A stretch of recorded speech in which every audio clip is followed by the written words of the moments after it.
Hello everyone, this is Komal, your SST educator. Welcome back to your favorite channel, Unacademy Imagers Classic Student. संविधान, constitution, हमें पता है हमारे देश में ऐसे रूल्स हैं, हमारे पास राइट्स हैं, हमारे पास फ्रीडम ऑफ एक्सप्रेशन है, फ्रीडम ऑफ रिलीजन है। ये सारी बातें कहाँ से आती है? इक्वालिटी, फ्रीडम, ये सब हम कहाँ से सीखते हैं? किसने हमें दिया? तो हमारे कॉन्स्टिट्यूशन ने, हमारे संविधान ने।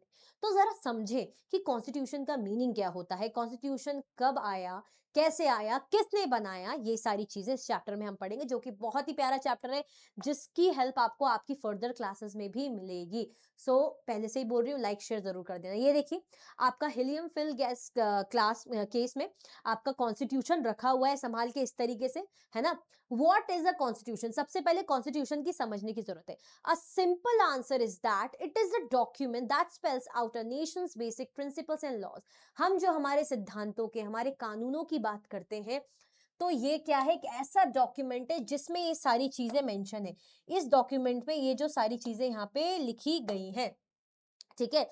Rights and duties of the citizen, भाई हमारे क्या अधिकार होते हैं, हमारी क्या ड्यूटीज होती हैं, ये सारी चीजें इसमें मेंशन की गई है। भाई देखो, ऐसा नहीं कि सिर्फ हमें फायदा ही मिला है, मतलब कि राइट्स मिला है, लेकिन कुछ हमारे लिए ड्यूटीज भी मेंशन है जो हमें भी परफॉर्म करनी है। ऐसा नहीं कि बस बोल दिया कॉन्स्टिट्यूशन ने कि बस आप लोगों को जो चाहिए आपको मिलेगा, लेकिन आपको कुछ नहीं करना। नहीं भाई, हमारी भी तो कुछ रिस्पॉन्सिबिलिटी है ना, ठीक है। तो कुछ ड्यूटीज हमारी भी बताई गई है। ऑर्गन्स ऑफ द गवर्नमेंट, इसमें गवर्नमेंट के ऑर्गन्स के बारे में बताया। हम जो लेजिस्लेचर की बात करते हैं, एग्जीक्यूटिव जुडिशरी की बात करते हैं, उनके रोल्स, उनकी रिस्पॉन्सिबिलिटी, जो लोग जैसे हमारी जुडिशरी होती है जो इंटरप्रेट करती है लॉज को, हमारी लेजिस्लेचर लॉज बनाती है, हमारी एग्जीक्यूटिव लॉज को इंप्लीमेंट करती है। तो ये सारी चीजें किसमें बनाई गई है, किसमें मेंशन है? हमारे कॉन्स्टिट्यूशन में, ताकि हर चीज स्मूथली चल सके। गोल्स क्या है? ये हमें क्या देता है कि इक्वल ट्रीटमेंट हो, इक्वालिटी रहे, न्याय हो और आजादी, लिबर्टी, आप जो चाहे सोच सकते हो, जो चाहे कर सकते हो। ठीक है, क्लियर हो गया? चलो, how was our constitution develop? हमारा कॉन्स्टिट्यूशन बना कैसे, डेवलप कैसे हुआ? कॉन्स्टिट्यूएंट असेंबली फॉर्म हुई थी हमारी 9 दिसंबर 1946 को। कब हुई थी? 9 दिसंबर 1946 को। इनिशियली स्टार्टिंग की बात करें तो हमारे पास 389 मेंबर्स थे, जो अलग अलग रीजन से, अलग अलग जो है रिलीजन से, अलग अलग जो है कल्चर से बिलोंग करते थे, ताकि वेराइटी होनी चाहिए, क्योंकि डाइवर्स कंट्री ना, तो सबकी इन्वॉल्वमेंट मस्ट है। अब जब पार्टीशन हो गया था तो उसके बाद कितने मेंबर्स बचे? 299, जिसमें 15 वुमेन थी जो अलग अलग ग्रुप्स को रिप्रेजेंट करती थी, मतलब औरतों को भी शामिल किया गया जो है संविधान बनाने में, कॉन्स्टिट्यूशन बनाने में। मेंबर्स किसने इलेक्ट करे थे? प्रोविंशियल असेंबलीज ने। डॉक्टर राजेंद्र प्रसाद जो है चेयरमैन थे, ठीक है, याद रखना, कॉन्स्टिट्यूंट असेंबली के चेयरमैन थे। और ड्राफ्टिंग कमिटी, जो बनाने वाली की, संविधान लिखने वाली, बताने वाली, उनके कौन थे?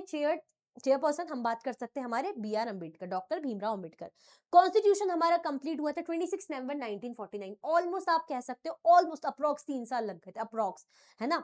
मतलब 2 ईयर 11 मंथ्स कुछ डेज, जो मुझे एकदम से अभी याद नहीं आ रहे, लेकिन ऑलमोस्ट 3 ईयर्स आप लगा लो। ये अडॉप्ट कब किया गया? देखो, कंप्लीट हुआ 26 नवंबर को, लेकिन प्रॉपर तरीके से इसको लागू कब किया गया, अडॉप्ट कब किया गया? तो ये 26 जैन 1950, रिपब्लिक डे के दिन। प्लीज ये डेट्स, ये इंफॉर्मेशन याद रखना, बहुत ही इंपॉर्टेंट है, आपके संविधान से रिलेटेड पता होना चाहिए कि कब बना, कब आया, कौन कौन शामिल थे, कितनी वुमेन थी, चेयरपर्सन कौन थे, ड्राफ्टिंग कमेटी के चेयरपर्सन कौन थे, कॉन्स्टिट्यूशन कंप्लीट कब हुआ और कॉन्स्टिट्यूशन अडॉप्ट कब किया गया, एवरीथिंग। ठीक है, चल।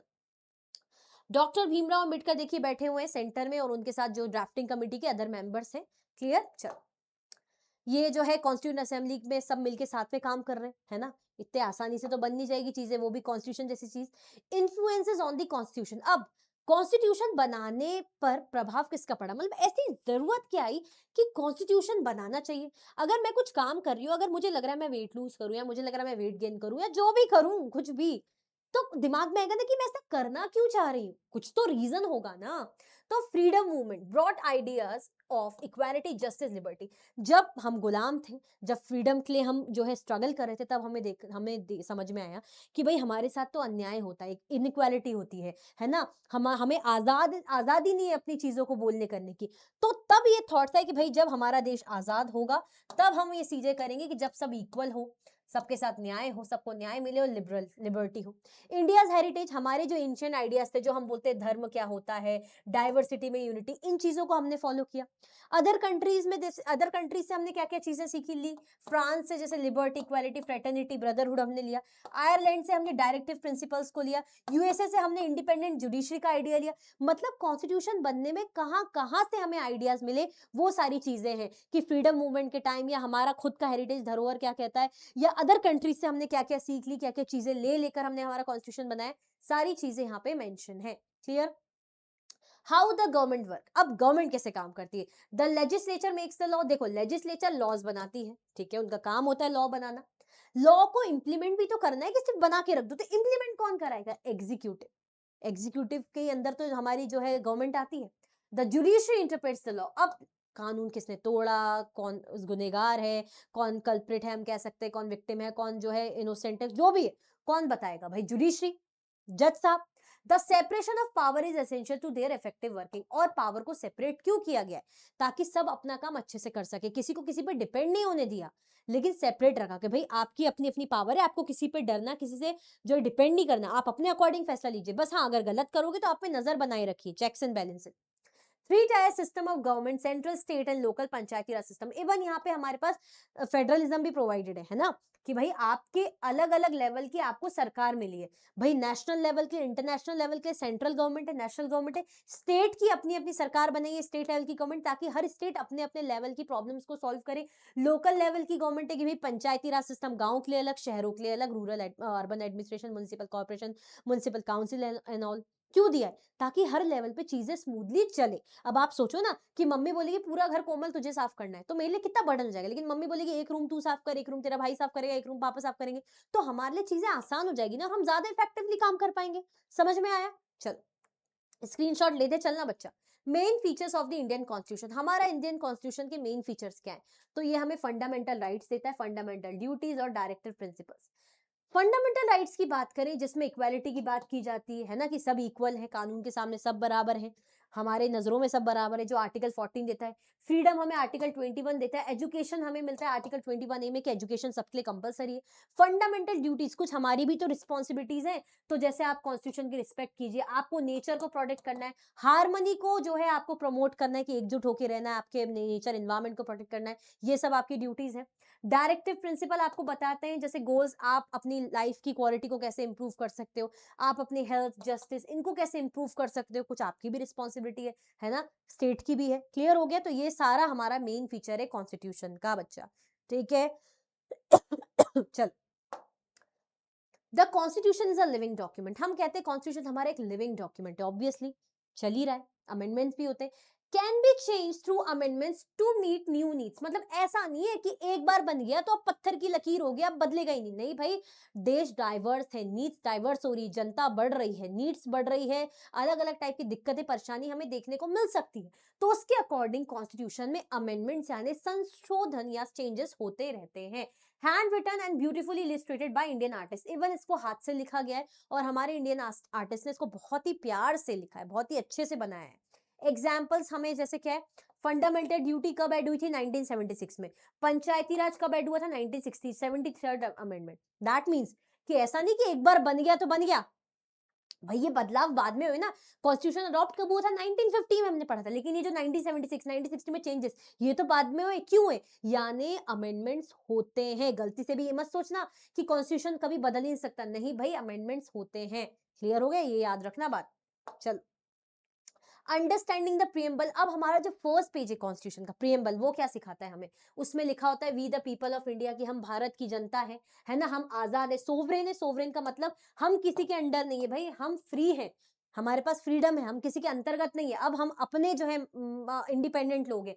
सोशलिस्ट, यहाँ पे समाज की बात की जाती है। सेक्युलर है, धर्मों के रिस्पेक्ट करते हैं। डेमोक्रेटिक है, भाई जनता का रूल है, न्याय मिलता है, आजाद सोच है, सब इक्वल है, ब्रदरहुड है, मिलजुल कर रहते हैं। तो ये सारी अच्छी अच्छी बातें हमारे प्रियम्बल में मेंशन है।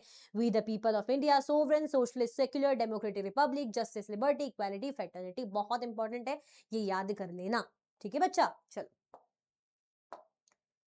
वाई द कॉन्स्टिट्यूशन मैटर्स, अब कॉन्स्टिट्यूशन मैटर क्यों करता है, ये भी तो जरूरी है। Protect citizens rights and duties, ये हमारे राइट्स और ड्यूटीज को प्रोटेक्ट करता है ना भाई। हम मेरे साथ कुछ गलत हो रहा है, इनइक्वालिटी हो रही है, फ्रीडम छीना जा रहा है, तो मेरे पास अधिकार है ना, ये मैं यही तो बोलूंगी भैया मेरे संविधान ने मुझे अधिकार दिया है। किसका यूज करूंगी? संविधान का, कॉन्स्टिट्यूशन का। ड्यूटीज मेरे को भाई नेचर को प्रोटेक्ट करना है, हार्मनी रखनी है, किसी के साथ गलत नहीं करना। किसके थ्रू? भाई कॉन्स्टिट्यूशन के थ्रू। कल को अगर मेरा दिमाग खराब हो गया और मैं तो उसका मर्डर कर दूंगी, ये कर दूंगी, तो मैं सोचूंगी ना कि नहीं, हमारे लिए सजा है, लॉज बने हैं। कहाँ से आया है? कॉन्स्टिट्यूशन से ही आया है ना। तो इसीलिए तो कॉन्स्टिट्यूशन की जरूरत है। अगर कॉन्स्टिट्यूशन नहीं होगा तो कोई भी किसी के साथ गलत कर देगा। ठीक है। Bills on India freedom movement and cultural values, ये जब हम फ्रीडम के लिए स्ट्रगल कर रहे थे, हमारी वैल्यूज के लिए जब हमने चीजें देखी, तब हमें समझ में आया कि भाई इसकी जरूरत है। Can be updated for changing needs, अभी बोला ना अमेंडमेंट होते हैं जब आपकी नीड्स होंगी, उसके अकॉर्डिंग आप इसको चेंज कर सकते हो। Guide the country towards fairness and unity, ये हमें सिखाता है कि हमें फेयर रहना है, हमें यूनाइट होकर रहना है, हमें एकजुट होकर रहना है। तो कॉन्स्टिट्यूशन नहीं होगा तो भाई लोग लॉस को फॉलो नहीं करेंगे, लोगों को पता ही नहीं होगा कि हमारे कुछ राइट्स है ना, लोग इनइक्वालिटी करेंगे, लोग की नीड्स के अकॉर्डिंग चीजें ही नहीं बन पाएंगी, है ना, कोई यूनिटी में नहीं रहेगा, हार्मनी में नहीं रहेगा, तो ये सारी दिक्कतें होगी। ओके, सो आई होप आपको इस चैप्टर का क्विक रिवीजन, जो कि बहुत अच्छा बेहतरीन चैप्टर था, अच्छे समझ में आया होगा। तो बच्चा लाइक जरूर करना, शेयर जरूर करना और चैनल को सब्सक्राइब करना बिल्कुल भी नहीं भूलना है आपको। ठीक है, और कमेंट करके जरूर बताना। और अनअकैडमी के बैचेस पे बढ़िया बढ़िया ऑफर चलते रहते हैं, तो आप उन ऑफर को ग्रैब करने के लिए मेरा कोड KG09 का यूज कर सकते हैं। तो इसी के साथ thank you so much for watching.